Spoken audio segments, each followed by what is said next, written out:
ꯃꯌꯥꯝꯕꯨ ꯃꯅꯤꯄꯨꯔꯤ ꯋꯥꯔꯤ ꯇꯨꯡꯒꯣꯜꯅ ꯇꯔꯥꯝꯅ ꯑꯣꯛꯆꯔꯤ. ꯃꯌꯥꯝ ꯋꯥꯔꯤꯗꯤ ꯇꯥꯕꯤꯔꯒ ꯁꯕꯁꯀ꯭ꯔꯥꯏꯕ ꯇꯧꯕꯤꯗꯕ ꯃꯌꯥꯝ ꯌꯥꯎꯏ. ꯆꯦꯅꯦꯜ ꯑꯁꯤꯕꯨ ꯁꯄꯣꯔꯠ ꯇꯧꯕꯤꯕ ꯑꯣꯏꯅ ꯆꯥꯟꯕꯤꯗꯨꯅ ꯁꯕꯁꯀ꯭ꯔꯥꯏꯕ ꯑꯃꯁꯨꯡ ꯂꯥꯏꯛ ꯇꯧꯕꯤꯔꯝꯃꯨ. ꯉꯁꯤꯒꯤ ꯋꯥꯔꯤ ꯑꯁꯤꯗꯤ ꯃꯤꯅ ꯀꯜꯂꯛꯄꯗꯒꯤ ꯃꯁꯛ ꯃꯑꯣꯡ ꯍꯣꯡꯅꯕ ꯁꯦꯝꯖꯤꯜꯂꯛꯄꯒꯤ ꯃꯇꯥꯡꯗ ꯑꯁꯦꯡꯕ ꯊꯣꯛꯈꯤꯕ ꯋꯥꯔꯤꯅꯤ. ꯋꯥꯔꯤ ꯑꯁꯤ ꯄꯥꯕꯗ ꯁꯣꯏꯈꯤ ꯂꯥꯟꯈꯤꯕ ꯌꯥꯎꯔꯕꯁꯨ ꯃꯌꯥꯝꯅ ꯉꯥꯛꯄꯤꯅꯕ ꯍꯥꯏꯖꯔꯤ. ꯍꯧꯖꯤꯛ ꯋꯥꯔꯤ ꯑꯁꯤ ꯍꯧꯖꯔꯛꯂꯒꯦ. ꯃꯌꯥꯝ, ꯑꯩꯈꯣꯏꯅ ꯐꯔꯛꯄꯗ, ꯃꯇꯤꯛ ꯆꯥꯔꯛꯄꯗ ꯅꯠꯇ꯭ꯔꯒ ꯁꯦꯜ ꯊꯨꯝꯗꯕꯨ ꯑꯣꯏꯔꯣ ꯈꯤꯇꯪ ꯍꯦꯛ ꯅꯨꯡꯉꯥꯏꯈꯠꯂꯛꯄꯗ ꯑꯩꯈꯣꯏꯒꯤꯗꯃꯛꯇ ꯍꯔꯥꯎꯕꯤꯕ ꯃꯤ ꯊꯤꯕ ꯋꯥꯒꯅꯤ. ꯏꯃꯨꯡ ꯃꯅꯨꯡꯅ ꯐꯥꯎꯕ ꯌꯦꯡꯁꯤꯟꯕ ꯌꯥꯎꯗꯕ ꯅꯠꯇꯦ ꯀꯅꯥꯒꯨꯝꯕ ꯈꯔꯒꯤꯗꯤ. ꯑꯁꯨꯝ ꯇꯧꯅ ꯃꯌꯥꯝꯗꯒꯤ ꯍꯦꯛ ꯌꯦꯡꯕꯗ ꯇꯣꯉꯥꯟꯅ ꯆꯣꯡꯊꯣꯛꯄ, ꯃꯤꯅ ꯐꯠꯖꯈ꯭ꯔꯦꯗꯥ ꯍꯥꯏꯅꯕ ꯃꯤꯁꯤꯡꯁꯤꯗꯁꯨ ꯀꯜꯂꯛꯄꯒꯤ ꯃꯤꯅ ꯌꯦꯡꯁꯤꯜꯂꯛꯄꯁꯤꯗꯤ ꯁꯣꯏꯗꯅ ꯊꯦꯡꯅꯔꯝꯒꯅꯤ ꯍꯥꯏꯅ ꯈꯜꯂꯤ. ꯃꯤꯑꯣꯏꯕꯅꯤ, ꯃꯥꯗꯤ ꯃꯁꯛ ꯐꯖꯩ, ꯃꯅꯥꯇꯣꯟ ꯇꯨꯝꯃꯤ, ꯑꯩꯒꯤꯗꯤ ꯇꯨꯝꯗꯦ ꯍꯥꯏꯕꯅꯆꯤꯡꯕ ꯀꯌꯥ ꯈꯟꯗꯨꯅ ꯄꯦꯟꯗꯕ ꯈꯔ ꯀꯜꯂꯛꯄ ꯄꯣꯛꯄꯗꯤ ꯍꯧꯅꯁꯥꯅꯤ. ꯑꯗꯨꯕꯨ ꯃꯁꯤ ꯅꯠꯇꯕ ꯃꯤ ꯑꯃꯕꯨ ꯀꯜꯂꯛꯄꯗꯒꯤ ꯃꯥꯕꯨ ꯊꯑꯣꯏꯅꯅ ꯁꯣꯛꯍꯟꯅꯕ ꯍꯣꯠꯅꯕꯁꯨ ꯌꯥꯎꯗꯕ ꯅꯠꯇꯦ.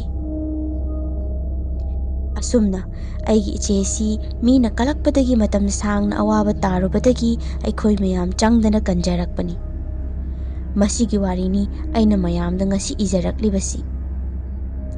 ꯃꯤꯒꯤ ꯃꯤꯁꯧ ꯆꯪꯕ, ꯃꯤꯅ ꯀꯜꯂꯛꯄꯗꯒꯤ ꯑꯋꯥꯕ ꯇꯥꯕ ꯑꯁꯤꯃꯗꯤ ꯃꯌꯥꯝꯁꯨ ꯊꯥꯖꯗꯕ ꯇꯧꯕꯤꯒꯅꯨ. ꯃꯁꯤ ꯀꯜꯆꯔ ꯈꯨꯗꯤꯡꯃꯛꯀꯤꯁꯨ ꯂꯩꯔꯤꯕꯅꯤ.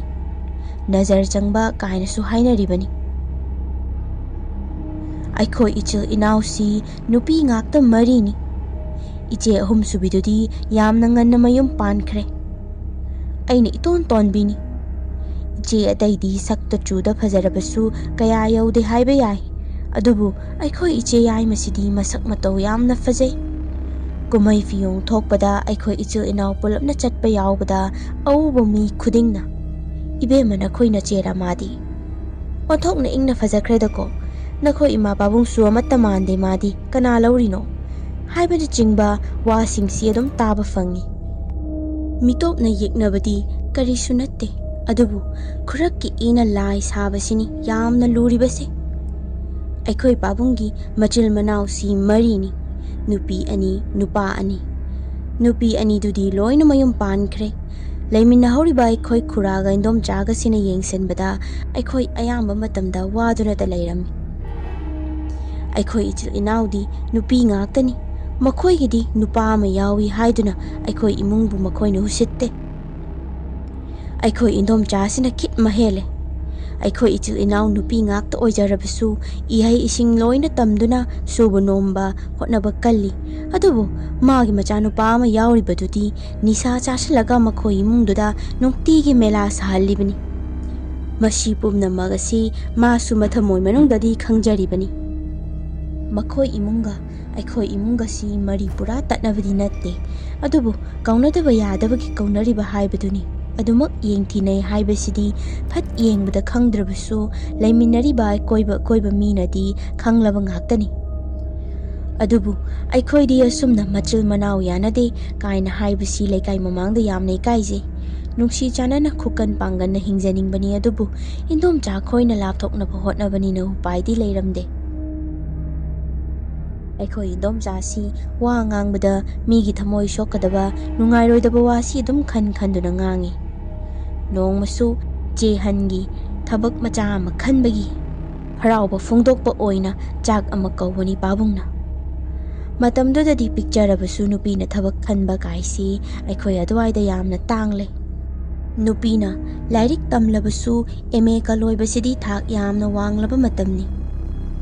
ꯑꯁꯨꯝꯅ ꯆꯥꯛ ꯆꯥꯅꯕ ꯅꯨꯃꯤꯠ ꯑꯁꯤꯗ ꯑꯩꯈꯣꯏ ꯏꯆꯦꯍꯟꯒꯤ ꯃꯅꯥꯛꯇ ꯆꯪꯁꯤꯟꯗꯨꯅ ꯏꯟꯗꯣꯝꯆꯥꯅ "ꯕꯤꯅꯣꯗꯤꯅꯤ, ꯐꯔꯦꯗꯥ ꯏꯆꯥꯗꯤ, ꯊꯕꯛ ꯑꯃ ꯇꯧꯍꯧꯔꯤꯁꯦ. ꯅꯪ ꯑꯃ ꯃꯤ ꯑꯣꯏꯔꯕꯅꯤꯅ ꯏꯆꯦꯁꯨ ꯋꯥꯏ ꯈꯔ ꯁꯪꯖꯔꯝꯃꯅꯤ. ꯅꯨꯄꯤꯗꯤ ꯁꯤꯒꯨꯝꯕ ꯑꯃ ꯇꯧꯍꯧꯗ꯭ꯔꯗꯤ ꯆꯟꯅꯗꯦꯗꯣ. ꯅꯈꯣꯏ ꯅꯕꯨꯡꯈꯣꯏꯗꯤ ꯍꯥꯏꯖꯕꯩ ꯋꯥꯅꯤ, ꯅꯨꯄꯥꯅꯤꯅ ꯈꯔ ꯉꯥꯎꯁꯤꯟꯅꯔꯁꯨ ꯃꯈ꯭ꯌꯥ ꯆꯤꯛꯂꯒ ꯍꯣꯠꯅꯕꯗ ꯃꯤ ꯑꯗꯨꯝ ꯑꯣꯏꯈꯤꯅꯤ" ꯍꯥꯏꯅ ꯃꯅꯨꯡꯗ ꯀꯣꯠꯆꯤ ꯀꯣꯠꯂꯒ ꯏꯆꯦꯗ ꯍꯥꯏꯔꯝꯃꯤ. ꯃꯁꯤꯗ ꯏꯆꯦꯅ ꯑꯃꯨꯛ "ꯍꯣꯏ ꯏꯟꯗꯣꯝꯆꯥ, ꯑꯩꯗꯤ ꯌꯨꯝꯒ ꯄꯥꯜꯂꯔꯣꯏꯁꯤꯔꯥꯅ ꯈꯜꯂꯤ. ꯏꯃꯥ ꯄꯥꯕꯨꯡꯁꯤ ꯑꯩꯅ ꯑꯣꯏꯅ ꯀꯣꯜꯍꯧꯔꯁꯤꯔꯥꯅ, ꯅꯨꯄꯥꯒ ꯌꯥꯎꯗꯕꯁꯤꯗ" ꯍꯥꯏꯔꯝꯃꯤ. Ichegi icham chamba wai asi tabada inomchadu mangonda sauningba kalakpa amagi mami tarami aduga khangde ibema nangsu haha nupa phongoidoribra khangde ne he amadudi nganta na phangkre hojikan se manem singse thabak tawbi mauga pamnadabani kaya imungi thabak tawdena aidi nabung asigi nupisu ama hainariye ing tap khraba chikona konbana hairiba yum koibusu haikraba haiduna maadi larik laisu tambi mamau pamde haina aikoi icheda khangalami ichesu hoi haiduna pangtada matai aikoi iche binodini si adum bagi hairadi yamna fai suksau saudaba ngami maagi mahud ai oiram labadi khatnaramgadabani manakta phamnuna tariba ai faubada khoidau sauningmana prok chaklami makha tana aikoi hindom chagi macha si anini nupadugi makhada nupi amasu lairi aingondagidi khara hali aikoi che aiga lenga oigadoribani mamingna sanatombi kawi aikoi si adum pulli aikoi marigi marakta mana yamna yengsiliba kala ibasi iche yaini pikningaidagini mana iche yaigi matau tamduna laklibasi aikoi iche yaina furit ahanba malitle masu mamada girigi takluduna nongalaga chap manana amalittuna lakani pumnamak asigi mathaktasu iche sanatombisi oida batang ngangba machin yamna thiba misak amasu oirami matamado yausangni iche han aibu kausilaktuna naubi no iche sanatombido aikoi thabal chongba mamang laikai da chatkadauri ma lakadra haina amukta hangru chatlo haiduna aingonda sinarakpadagi indomcha khoi da chatlami matamsida indomcha khoi imungdu mi kanamata laitaba mali aina iche sana haina kanna kaurami matamsida maadi maningdagi taye maningda changlao haina aibu kausilaklami aina iche indomcha khoidi kaida jatkrage kanamata leitro imungsibo haina icham chamna hanglammi masida masu kedaure naubi noina bungdo lamba chawbada thabal chongbada mi khanayena yengoni chakhibani ma babungdi nangbu kailere laklisibo haina hanglaklammi masida aina amuk mamang laikaida aikoi thabal chongba chatkadauri adugi nangsu lakningbra hangona iche hanna hairakpani hairami masida masu wakal munna ngai khallaga noi iche aidi chatloidro haina hanglaklammi aina iche aidi mako khara chi ena yumda lehorage na haidunu khumlammi masida mana o adudi aisu chatlaroi yum sangmina balaite noi ani adum chathokloro haina hairakki aisu o hoi fare mi khara yamadi nungaidauba haiduna mako yumdudagi thoklaklammi asum tauna aisi yumda halaktuna iche handa pau pumba tamlammi masida iche hanna mana yum sanghauni hairabani na karidi upai le ado haiso haibani ibaini khal chattuisi yamna tanjaleeda haina hairakki aina kedauragi iche aikoi ani khak oiraga aidi chatningi hairami aina chatningba iche hanna tanbadu ubada iche aina noi ani gido aisu yauragese kokse su hipchelaga leiradi henjilaklani hairami masida iche hanna nangbu yagadro kayam kana chiige aikoi ani adum chatlage nang lehoro haina hairami atubu iche aina karimata tawde yengba oina laklage chongdrasu haiduna sikhang-khangbadagi namdana aikoi ahum oina thabal adu chatlami khara ngangna khara sakna tawringaida matam haukibusu khangaude maramsina aikoina chatlibadu khara su thengkirami asumna thabaldu chongba loiraduna aikoi ahumsi halaklami matamsida aikoi thongal yauramdai sida idom chaga khuraga si thengnarami indom chana aikoi ubada ibema nachil nanaudi thabal chongba chatluriro naubi nachedu yumda matonta lehobani ngasai khara hauraga bobi khoyadro haina achum aran khangdana wa adu kit hekta namsilaklami masida aina indomcha iche sanadi yum sanghauni haina lehorabani ngasai haubudi hauramani haina hairammi aina hairibaga do tasinadabi magi thokpa pangang na ngangda o phare chango noi su thengjilakpasida leisabi ngakta ko oire mi na uraga phajade namana pa mamai chopni ko haiduna changkirami magi wahidu tabada iche aina kedauragi nom chasibu wasibu dum chumna ngangba yabasida ꯑꯩꯈꯣꯏꯅ ꯃꯤꯅ ꯃꯤꯠ ꯅꯥꯒꯗꯧꯕ ꯀꯔꯤ ꯑꯍꯦꯟꯕ ꯊꯕꯛ ꯇꯧꯔꯗꯅ ꯍꯥꯏꯗꯨꯅ ꯅꯨꯡꯉꯥꯏꯇꯅ ꯍꯥꯏꯔꯛꯂꯝꯃꯤ꯫ ꯃꯁꯤꯗ ꯏꯆꯦ ꯑꯍꯟꯅ ꯌꯥꯔꯦꯁꯦ ꯑꯍꯟꯅꯤꯅ ꯄꯉꯥꯡꯗ ꯉꯥꯡꯂꯤꯕ ꯍꯥꯏꯗꯨꯅꯤ, ꯄꯪꯇꯥ ꯃꯇꯥꯎ, ꯑꯩꯈꯣꯏꯅ ꯆꯠꯂꯤꯁꯤꯁꯨ ꯊꯦꯡꯂꯕꯅꯤ, ꯑꯍꯜ ꯑꯃꯁꯨ ꯌꯥꯎꯕ ꯅꯠꯇꯦ ꯍꯥꯏꯗꯨꯅ ꯏꯆꯦ ꯌꯥꯏꯕꯨ ꯁꯥꯎꯗꯅꯕ ꯊꯦꯝꯖꯤꯜꯂꯝꯃꯤ꯫ ꯃꯈꯥ ꯇꯥꯅ ꯏꯟꯗꯣꯝꯆꯥ ꯑꯁꯤꯅ ꯍꯤꯡꯒꯣꯜꯅꯨꯡꯒꯤ ꯃꯤ ꯄꯨꯝꯕꯗ ꯃꯆꯤꯜ ꯃꯅꯥꯎꯁꯤꯅ ꯊꯥꯕꯜ ꯆꯠꯂꯒ ꯏꯆꯥꯅꯨꯄꯤꯁꯤꯕꯨ ꯍꯨꯟꯗꯣꯛꯂꯝꯂꯦ, ꯃꯈꯣꯏꯗꯤ ꯑꯍꯨꯝ ꯁꯨꯕꯅꯤꯅ ꯐꯩ, ꯑꯩꯈꯣꯏꯗꯤ ꯃꯇꯣꯟꯇ ꯇꯥꯔꯦ, ꯏꯆꯥꯅꯨꯄꯤꯁꯤꯒꯤ ꯈꯟꯕꯗ ꯅꯨꯡꯉꯥꯏꯇꯦ, ꯃꯁꯨꯡ ꯃꯃꯥꯟꯅꯕꯤ ꯑꯃ ꯂꯩꯕꯁꯨ ꯅꯠꯇꯦ ꯍꯥꯏꯗꯨꯅ ꯁꯟꯗꯣꯛꯂꯝꯃꯤ꯫ ꯃꯆꯥꯅꯨꯄꯤ ꯑꯗꯨꯅꯁꯨ ꯑꯩꯅ ꯃꯥꯕꯨ ꯅꯨꯃꯤꯠꯇꯨꯗ ꯍꯧꯔꯝꯕ ꯑꯗꯣ ꯍꯥꯏꯗꯣꯛꯇ꯭ꯔꯕꯖꯥꯠꯅꯤ꯫ ꯃꯥꯗꯤ ꯏꯆꯦ ꯌꯥꯏ ꯌꯥꯎꯋꯦꯅ ꯇꯥꯕꯗꯨꯗ ꯃꯊꯃꯣꯏ ꯄ꯭ꯔꯣꯛ ꯄ꯭ꯔꯣꯛ ꯆꯥꯛꯂꯝꯃꯅꯤ꯫ ꯑꯩꯅꯁꯨ ꯇꯥꯟꯖꯥ ꯐꯪꯕꯗ ꯃꯉꯣꯟꯗ ꯏꯆꯦ ꯁꯅꯥ, ꯅꯪ ꯏꯟꯗꯣꯝꯆꯥꯗ ꯅꯍꯥꯟ ꯊꯥꯕꯜ ꯆꯣꯡꯕ ꯅꯨꯃꯤꯠꯀꯤꯗꯣ ꯑꯩꯅ ꯍꯧꯕ ꯂꯥꯛꯂꯝꯃꯦ ꯍꯥꯏꯗꯕ꯭ꯔꯥ ꯍꯥꯏꯅ ꯍꯪꯂꯝꯃꯤ꯫ ꯃꯁꯤꯗ ꯃꯥꯅ ꯏꯂꯥꯏ ꯂꯥꯏꯅ ꯑꯉꯥꯡ ꯅꯪꯅ ꯅꯣꯏ ꯏꯆꯦ ꯌꯥꯏ ꯌꯥꯎꯗꯦꯅ ꯅꯆꯤꯟ ꯊꯤꯖꯤꯟꯅꯔꯤ ꯅꯠꯇ꯭ꯔꯥ, ꯏꯃꯥꯅ ꯅꯣꯏ ꯑꯍꯨꯝ ꯊꯦꯡꯅꯩ ꯍꯦꯛ ꯍꯥꯏꯔꯛꯄꯗꯨꯗ ꯈꯣꯏꯗꯧꯁꯦ ꯍꯦꯛ ꯁꯥꯎꯅꯤꯡꯗꯅ ꯍꯥꯏꯗ꯭ꯔꯕ ꯍꯥꯏꯔꯛꯈꯤ꯫ ꯑꯩꯅ ꯑꯃꯨꯛ ꯏꯆꯦ ꯁꯅꯥ ꯑꯗꯨꯗꯤ ꯑꯩꯈꯣꯏ ꯏꯆꯦ ꯑꯍꯟꯒ ꯑꯩꯒ ꯈꯛ ꯆꯠꯅꯤ ꯍꯥꯏꯕꯗꯨꯗ ꯏꯆꯦ ꯌꯥꯏꯅ ꯅꯨꯡꯉꯥꯏꯇꯗꯨꯅ ꯌꯥꯎꯔꯛꯑꯒꯦ ꯍꯥꯏꯅ ꯀꯣꯟꯅ ꯍꯥꯏꯔꯛꯄꯅꯤ ꯍꯥꯏꯅ ꯍꯥꯏꯔꯝꯃꯤ꯫ ꯃꯁꯤꯗ ꯃꯅꯥꯗ ꯍꯥꯞꯇꯈꯩ ꯌꯥꯔꯦ ꯈꯪꯖꯔꯦ ꯏꯕꯦꯝꯃ ꯍꯥꯏꯔꯝꯗꯨꯅ ꯆꯠꯈꯤꯔꯝꯃꯤ꯫ ꯎꯒꯤ ꯎꯍꯩ ꯃꯃꯥꯒꯤ ꯃꯆꯥ ꯍꯥꯏꯕꯗꯨꯅꯤ, ꯅꯣꯡꯃ ꯅꯣꯡꯃꯒꯤ ꯏꯆꯦ ꯁꯅꯥꯁꯤꯁꯨ ꯐꯠꯇꯕ ꯁꯨꯝ ꯍꯦꯟꯖꯤꯜꯂꯛꯂꯝꯃꯤ꯫ ꯊꯧꯗꯣꯛ ꯑꯃꯗꯒꯤ ꯃꯈꯣꯏꯒꯤ ꯑꯁꯦꯡꯕ ꯃꯁꯛꯁꯤ ꯎꯠꯊꯣꯛꯆꯔꯛꯈꯤ꯫ ꯅꯣꯡꯃ ꯑꯩꯈꯣꯏ ꯂꯩꯀꯥꯏ ꯂꯩꯁꯥꯕꯤ ꯈꯔ ꯆꯥꯛ ꯁꯤꯜꯂꯦꯅ ꯑꯩꯈꯣꯏꯁꯨ ꯌꯥꯎꯕ ꯆꯠꯂꯝꯃꯤ꯫ ꯆꯥꯛ ꯁꯤꯜꯂꯤꯕ ꯂꯩꯁꯥꯕꯤ ꯑꯗꯨ ꯊꯣꯏꯕꯤ ꯀꯧꯏ꯫ ꯃꯈꯣꯏ ꯏꯃꯨꯡꯁꯤ ꯄꯩꯁꯥ ꯅꯨꯡꯁꯥ ꯌꯥꯝꯅ ꯄꯥꯏꯕ ꯅꯨꯡꯉꯥꯏ ꯌꯥꯏꯐꯕ ꯏꯃꯨꯡꯅꯤ, ꯃꯔꯝꯁꯤꯅ ꯃꯈꯣꯏꯗꯨꯗ ꯁꯤꯒꯨꯝꯕ ꯊꯕꯛꯁꯤ ꯁꯤꯜꯂꯤꯕꯅꯤ꯫ ꯑꯩꯈꯣꯏ ꯏꯆꯦ ꯑꯍꯟꯒꯗꯤ ꯌꯥꯝꯅ ꯂꯨꯅ ꯇꯤꯟꯅꯩ꯫ ꯑꯁꯨꯝꯅ ꯑꯩꯈꯣꯏꯅ ꯍꯦꯟꯖꯥꯡ ꯅꯥꯄꯤ ꯁꯦꯝꯅꯕꯅꯤ, ꯁꯤꯟ ꯂꯥꯡꯅꯕꯅꯤ ꯍꯥꯏꯗꯨꯅ ꯆꯥꯛ ꯆꯥꯅꯕ ꯅꯨꯃꯤꯠꯇꯨꯁꯨ ꯑꯌꯨꯛ ꯉꯟꯇꯥ ꯆꯠꯂꯝꯃꯤ꯫ ꯑꯁꯨꯝꯅ ꯆꯥꯛ ꯂꯣꯏꯁꯤꯜꯂꯛꯄꯒꯤ ꯃꯇꯥꯡꯁꯤꯗ ꯅꯨꯄꯥ ꯈꯔ ꯂꯥꯛꯄꯅꯤ꯫ ꯃꯇꯝꯁꯤꯗ ꯏꯆꯦ ꯑꯍꯟꯅ ꯊꯣꯏꯕꯤ ꯀꯔꯤꯅꯣ, ꯅꯨꯄꯤ ꯃꯔꯛꯁꯤꯗ ꯐꯧꯃꯥꯟ ꯌꯥꯟꯗꯣꯏꯔꯣ ꯅꯨꯄꯥꯈꯩꯁꯤ ꯀꯩꯗꯧꯔꯤꯅꯣ ꯍꯥꯏꯗꯨꯅ ꯇꯞꯅ ꯏꯆꯦ ꯊꯣꯏꯕꯤꯒꯤ ꯃꯅꯥꯛꯇ ꯆꯪꯁꯤꯟꯗꯨꯅ ꯍꯥꯏꯔꯝꯃꯤ꯫ ꯃꯇꯝꯁꯤꯗ ꯏꯆꯦ ꯊꯣꯏꯕꯤꯅ ꯇꯨꯃꯤꯟ ꯂꯩꯌꯨꯍꯦ, ꯑꯩꯈꯣꯏ ꯆꯥꯅꯔꯤꯁꯤꯁꯨ ꯃꯤ ꯌꯥꯝꯕ ꯅꯠꯇꯦ, ꯑꯩꯅ ꯀꯧꯔꯤꯅꯤ, ꯏꯃꯥꯟꯅꯕ ꯉꯥꯛꯇꯅꯦ꯫ ꯇꯨ ꯑꯁꯤꯒꯤ ꯀꯨꯆꯨ ꯈꯔ ꯉꯧꯕ ꯃꯁꯛꯀ ꯈꯔ ꯐꯖꯕꯁꯦ ꯄꯩꯁꯥ ꯄꯥꯏꯈ꯭ꯔꯕꯖꯥꯠꯅꯤ, ꯅꯪꯅ ꯉꯁꯥꯏ ꯍꯦꯟꯖꯥꯡꯁꯤ ꯌꯥꯝꯃꯦꯅ लाउरिदो माना तंखाय अमनि पैसा हापिसे हाइरमदुना हगोटलगा नुपा मरी लाक्लिबदुगी मनाक्ता वरी वताई तौबा चंकी अखोइना चाक चानबा सिदा इचे सनासु याउरिबनी मादी ngasai makai chumna leiramlabasु nupa khara lakpaduda makholgado nauthasana kethasanadana tawrami mana ketha ngangbaduda leisabi amana karino sana naraiga kon-kondana wa amu ngangla isina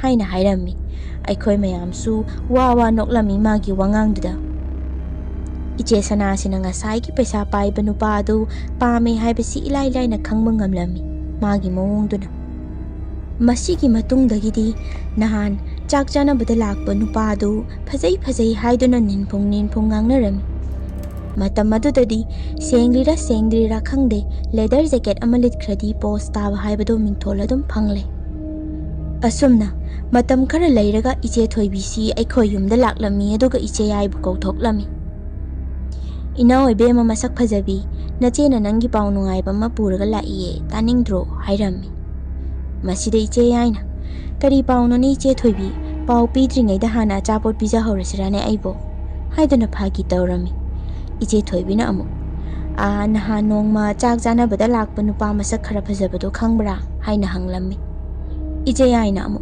khangi kadorage adugi ngaudai jamputto kadore haino haina hairammi iche thoibina ngaudai jamputuna ne nangse pamena amukta unajage na kuirabani taklibase nangi khangna jaba leibra leitabra khangde na haikhibani amukta hangbira una haira leire haina hairakki aisu makhoi anigi waridu adum tarambadagi iche thoibi adugi nupadubu masakto yamna ngausinaba mandro hairammi masida iche thoibina karimata tawdabani he noina manbe wani gyan yam tabani wari sanaraga khangani ado aigi mai ngakpo oina ko nang ma ga khangnaro ai yare haidokrage ko haina iche yaida onsanduna amuk hairammi iche yaina nokduna ai khangde ko hairammi adubu yaningbagi mawongni haibadudi ilai laina khanglammi asum tawna hairibu nupa siga aikhoi iche yaiga si khangnarami Itha thajadana nupadusu mi yamna phaduna leiramle. Wagasi kana ngangde mawong mandana phaba haiduni. Aikhoi nongmaijing amada singju chasi hainaduna iche thoibi khoida chatlammi. Iche thoibi gadi iche sanasi yamna luna tinabadi natte. Aduna sumba macha masu punbadi madi karisu yauramde. Asumna iche aiga iche thoibi khoida leiringai matamsida iche thoibini iche aida Rangini nangbu noi sanatombido nahan laklammi aduga noi herogi maramdaga waga hanglamani yamna aidi ngakpu ngaklure mana lakpaduda amuk phau laktriba mana haina hairaklammi masida aina iche masi nahan chak chanabududasu yamna munna munna yengkibani mana soidana pamamni hairammi iche aina migi pamjarabu aikoina thingba ngambro adu oirasu mapu pankhrabanina karidi upai lei haidana phagi tathoklammi asum tauna iche sanasu iche yaiga mana pamba nupaduga khangnakhre tabadagi aikoida changlakidre kouba phau khumlaklamde matamdi asum haukirami nongmayuk amani ai kanna tumli iche yaina kanna laurakpadagi mit singladuna iche yai kedaurage ayuk sida dukkana lauridubo hairami iche yaina naubi si ngomiyamta mon sida kelamliba samayamse haiduna monduda makuttilli mongi phidunaga angaubu oire samdu khajikharak mina kenariba changduda natti kelamlibado monduda pungmu mukhoi kelamlibani phibamdu phatlauna urubada isasi thoklawba ama phaurakla aina iche yai kaino sukyamna kelisibo kanagumba masam paba mi amagidi sampulap oini kari tairurino nangbo hairami masida iche yaina masamdu nanduna aisu khangde mi naubi kanimita ihenba tawde nangsu khangi natro hairami aina amuk ima kauraga yenghansi haina imabu kauraklami ima su laktuna haima kari tairurage nangbo sukyam kelisibo haina amu hanglami iche yaida iche yaina ai kaimata taidemi ima haiduna masu dum khumlami imana karisu tawroise nakoko tumdabaduda monchida yahib thina suru neiraga tumlamlani adugini horen thau taibige haina hairammi asum tauna numit asidagi aiko iche yaisi miron thungdabadawna tawraki ayuksi aiko iche handi thabak chatpanina nganta hawi nongmasu iche hanna haima nangdi sida angawbidawna kaidawrino haina maningdagi wa ngangbagi khonjel ama tarakki aisu mit phakli iche hana nganglakpaduda kaidawraba zatnone na maningda thoktuna yenglammi matamsida iche yaisi makok maru sangpai muk chawba makhai maninggi khoktenduda ngathaduna mangduna leirambani ainasu iche yai nangdi sida kaidawrinoba lao manungda changsi lao mi tumsitpu pharabo haina hanglammi aikoisi matam kuirabani chingnaraklibasi aikoinadi iche yaisi nupaga kainabagi mawong malena ima khoiga ngangnaramlibani adubu nupaduna iche handak marakse iche yaisi kadawragena phone tawraga hanglakpadudagidi nupadigi maram natre se khangba ngamlami ichega aigana kauri nganglibadu karimata changlamde maki thokpa mangduna dum leirammi iche hansu ngamjaponteda ai noiga ngangnaba thabaka thenge loisilurage nang mangduna dum lehoroko hairamduna adumok chatkhirami aisu isa sengdoklage khanduna loisinba haurami asumna faniyam kuira fawba iche yaisi mangduna adum leirami aisu matang adu yoroklabada imagi manakta changduna ima iche yaisi ngasaidagini wasu ngangde kawilangi khumde manglaga dum leiribase hairami imanasu mabu ngasagi fibamdudagi helhodribo ainasu ngasai kauramabani kaim khumakte masaga ngamdraba zatlo haiduna iche yaigi manakta chattuna namdana chingkhatlaga puraktuna phamungda hiphalami maga aikhoi anina imana ibema ichabu kadawrage mi handaksibo imada nangi nungaidaba leirasu hairao hairami iche yaisi karimata khumde ngaktang leiraga tapna tawde ima isa khara nungaidabagini hairamduna phajib chingkhatlaga amuk tumkhirami chaksangda changduna ima aikhoi anisi wa tanarami nachesi doctor dara amai badara amata yenghanda yarodori napadi amai bada yengsi yaro oine doctor na tawrakani ai mang hagasi yamna nungaite Horendi amaiba ama hana kawhalage doctor na heng labasu hairaklam. Masida ainasu hoi ima aisu kizari je aise ahingda na marol ama maton ta pangson da soli itainasu jeda nahan call tawra amen haibani je aise karino ma tawre hairam. Aigi wahai sida ima na pairap yenglaktuna naubi itai kaina mingawgado a yawrakinuko ima hainadeko thungnani thungnaroi khangdri basida haiduna saurangna na hairaklam. Aina amu asmi yareba ima mi yamna nungsinabani thungnani hairam.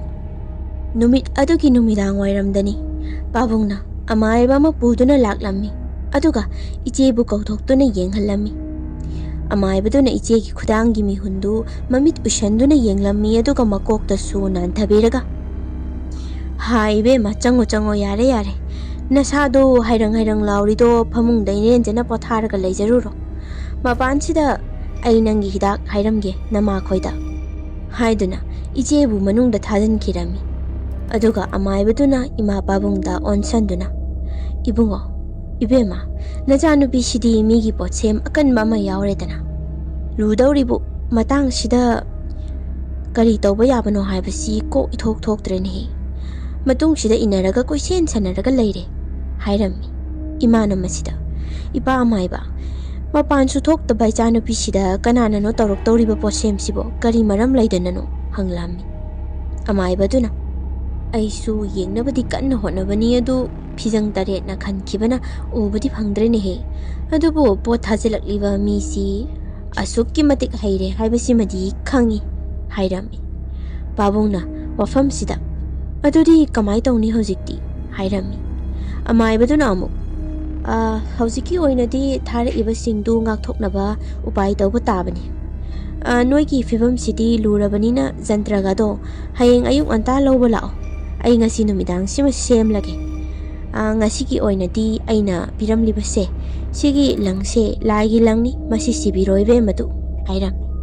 Imana ibaibungo angang sigi matungda inarisi langsi siragadi jatkigadro hanglammi. Masida amaibaduna ibema adumakti haiba ngamde laithau tinthau tawraba matungda potsem singak thoknaba tawraga fagadobani aina piri sidi supna khaki makha tana ahenba tawraktarabani hairam. Amaibaduna sinarambagi matung inna icheyaida langdu sibirami. Numidang mina tumna hipnaraba matamni icheyaiga ichehangadi phamung amatada tumbani aduga aina phamung tonganba amada tummi. Aisi nahebagi makhol amadagi mit singlakpani uiri kadaidagi makholno na mambaduda ko yenglami hogattabi. Aina asumna yengbasida icheyaisi phammaga naheduna leirambani. Aisu manakta changbado kiboy kaiboy phamungduda phayup chingkhatuna adum tumduna leirami. Ichehansu tanja chana mamit singladuna magi mamangda leiriba mawong adu ubada rangini nangbu kadawragi mi tabro se tumtharo se ahing sida nasa nungaidrira kadawrino hairammi. Masida itha thajadani iche aina iche ai koksi kaigino khangde yam chi hairaklammi. Iche hanna ho ado hiptharo tumsilaga phani se kaim tawroise haiduna iche aigi masadu pairammi. Matam sida rangini nangi nasa sidi karino mai haukai sare sidi leiramo ai goli laurukige nasa sagatle haiduna iche hansi hogatuna chatki. Asumna iche aiga ibaini khak leiringai sida iche aina naubi che aigi lengjumse ngakta metula sagan si lengwa ngamdre haiduna tapli wa ngangaklami. Aidi magi mawongduda kibada tak niklami. Nongmata asumna ingonda masa pairulaw haidabani je aisi. Aisu kirabani na tumsinaba saduna adum leirami. Matam sida amuk nang tumde khangi kadawrage lao amuk tametulaw hairami. Aidi ngasai amaibaduna nga hairamiba mayamduga tarubani amuk toiba kibada loirami. Uchin nachin iche hanna imabu haudoktuna hidak puraga laklami. Aingonda imana haudoraktuna naubi adwaida maiga leibro nachi yaigi hidak chanaba chapot khara siga mukta pijasi lao haiduna kaurak lami. Asumna aina mai koithi thirami. Matamdudadi maiga chang naina lakpiba natte. Maram asanani aikhoina suk wana thinaribase. Table da lighter ama leirami. Lighter du maningda light yaubiduni. Asumna light macha du thalami. Imana iche yai gi marai bakta kayam sarino yengena masamdu haidoklubani. Matam sida karino sidi bema haiduna iche handa onsan kibani. Aisu kari oirezano khanduna hek yenglubani. Matam sida iche yai gi laibaktu da langtrik langna singli ahum thoktuna leirambani. Iche hanna kaisu tawrese masa sagat paisu oiramba yai hayeng hanjanjagrani hidak tu pijanaba tawrasi hairammi. Iche yai si hekta masa duda apumba manam nammi namthi ai namthi haiduna hekta masa du langna fakna ngamda kai gi thektorakpani. Imaga iche hangana ngamnaba tawduna guli du pijarami duga hifanduna yamna wana hotnabadagi uchinna chin tumkirami iche yai do. Langna riba mayam si pabungdi karimata taba natte nakhokduna tumlibani. Kabudi khara lapnai adubu tabam di thokpani. Imana asukka nang langna risi napadu pena tumsanu haiduna isau langduna ahingdu mahaukirami. Nongalagadi pabungna maibadugi jantrado laurami aduga icheda sijanbirami. Imana magi laithau dinthauduna karamba numitta tawni hairibano aidi thuna kathokpa pamlabani hairami. Masida pabungna tha pangkhalakpada tawdawni haibani natradi kanaroina jantrasi siraga matam khara ngayuna hairakpani. Imana amuk kari maibani ki madi somda migi lakna phana ngamdrasida kayam kuina ngayu haino khangde hairami. Masida pabungna nupi nang yare ahiba khangmana haibadu tawdaridana kaidi upaile migi tha pangkhalakpada natradi yade hairamaktada prok chai hairam. Asumna iche yaina jantrasi sibadagidi masado hanagi vibamda hanjalakpagumna tawrami. Adubu magi masam kenbadudi sukfa faramde. Khut anina paibada waba masam lum laubadu hojikti pare. Masigi mathaktasu mamai mamit kuchu kumen gadoi cham labani. Iche yaigi masaksi hongbadawna tawrami. Maya yapangsu maram chadana kenbana chingba tawraki. Itaidusu kari tawrabagi haidana pau phaunadaba kuibagi aikhoida laklami. Angang thajinduna kauthorakpani. Aikhoinasu pau pumba phajana tambadagi masu gyan taraduna wakhal nungai tahankirami. Nakan amaromdana indom jaga iche sanaga si nungthil lama mitop ki mayumda changbadawna achapot kapuraga anaba hanglini haiduna laklami. Indom jana rangini ichabu kari nari nomi as phajakraba masakse loiremi sita sangmi malemi hanjalakinida kaisu tawroi haiduna mina nungai roi khangde matang chadana phagi tawrini haiduna mama macha wa nokthoklami. Makha tana makhoi mama machana laklamlaba matungdagidi aikhoi JIC asukki matik naba henjalaklami. Aikhoi punna nungthildaga chaga thakminaduna leiminarambadagi chumna wari sanarambadu khanghaudana fat launa mari suklai leinadana imadaga se onsanduna ima nakok mathakta amuba mapaira leire haibugumba tabada kiraba choiron kaya ama lonba haurakki. Adudagi iche yai sina tumdawrisi mayamna tumnaba pungda natte ayuk nungthil khaina tumlaga numidangdana lai sagadawribani. Pung ahumgumba tarakpasidana mahele. Mangonda wa ngangbasima sukya yaba natte ingna tapnabu oiro. Ibema haina imana panbatangda masasi sau langduna apaiba potni mana langakadawribase. Iche handi thabak chatpanina ima aikhoi anina anamba hotnarami. Amaibaduna haiba tha pangkalakpa haibado yaudri fauba warasu wana khanglasi haiduna leiribani. Ima aikhoi anina khakna senaba ngamdrabanina aikhoi iche ahum subi mayum pankibadusu yumda laktuna matam khara leirami.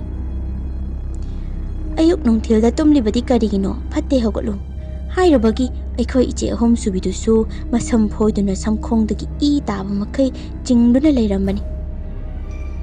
Asigumba akiba thodo kaya asi khangduna lai khuramba yaba numit adubu ngairami. Imadi amaiba adu panba yaba natre mai haukaini sauribase. Atopa ama yengsi na imana haibani adubu pabung na paisa si udawada panba natte haiduna yaramde.